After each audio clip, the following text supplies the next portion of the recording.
Alors, est-ce que alors c'est parce que c'est souvent on dit, hein, quand on va dire, on raconte sa vie, on se rend compte qu'au moment où on l'a vécu, on est un petit peu sur son nuage et c'est après, quand on analyse ce qu'on a vécu, la suite, chaque jour, on voit que l'atmosphère est de plus en plus pesante, où tu te sens de plus en plus exclu, que là, c'est difficile. Le choix qui a été fait, en l'occurrence, là j'appelle courage, là c'est un courage de faire ce que j'ai fait. Pourquoi?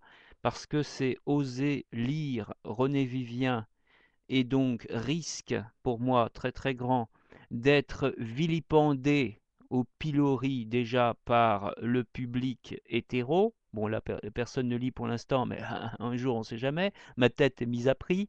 Euh, et deuxièmement, les personnes lesbiennes elles-mêmes considèrent que je suis en train de lire leur auteur et que par conséquent, je devrais ne pas la lire du tout dans la mesure où ma voix n'est pas une voix de femme. Voilà. Donc vilipendé également de la part de la majorité des lesbiennes. Heureusement, il y a quelques lesbiennes, j'allais dire intelligentes, dans la mesure où elles comprennent que c'est la voie de, enfin selon moi, la voie de la sagesse que d'ouvrir. On parle souvent de la lesbophobie qui passe d'abord par l'oubli des auteurs, hein. Si on ne fait pas d'émission sur les auteurs disparus, quels qu'ils soient, les fameux auteurs damnés, c'est ainsi qu'ils seront oubliés, mis aux oubliettes. Ça, c'est la pire des discriminations. Moi, lorsque je sors un CD consacré à René Vivien, ça peut donner des ailes, et tant mieux. Ça peut donner des ailes à des lesbiennes pour lire leurs propres auteurs. Évidemment, mais elles ne le font pas pour l'instant. Ça fait 100 ans que René Vivien nous a quittés et ça fait 100 ans qu'il n'y a aucun enregistrement. Je suis le premier à proposer un enregistrement en version donc sonore, un livre en version sonore. Bon, qu'est-ce qu'on fait? On se met à me cracher à la figure, à dire mais ça va pas, il fallait te taire. Voilà.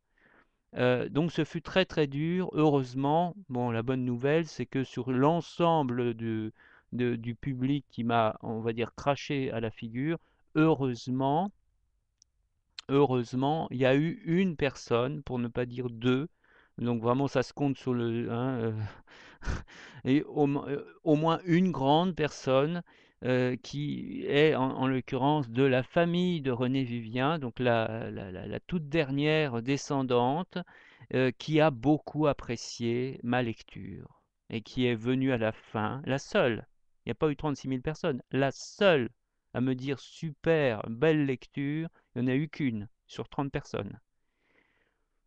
Mais voilà, il n'y en a eu qu'une, mais ô combien, voilà, comme on dit, ô combien ça fait chaud au cœur. Au moins, il y en a eu une qui a beaucoup aimé, voilà.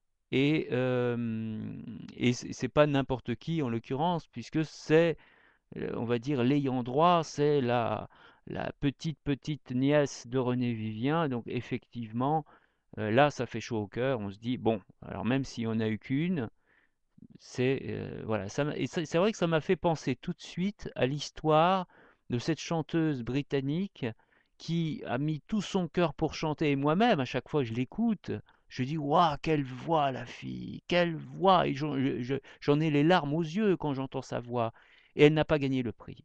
Elle est allée en hôpital psychiatrique parce elle est tombée de son socle, elle est tombée alors que l'essentiel, à la limite, comme je dis souvent, l'essentiel, est-ce que c'est que le public t'apprécie ou est-ce que un petit noyau de privilégiés ou de spécialistes t'apprécie? Moi, pour moi, je préfère la qualité à la quantité, donc je préfère quelque part effectivement que ce soit des gens de qualité, des gens qui apprécient ce que je fais, plutôt que des gens qui derrière mon dos vont me cracher dessus. Donc voilà, c'est un choix personnel.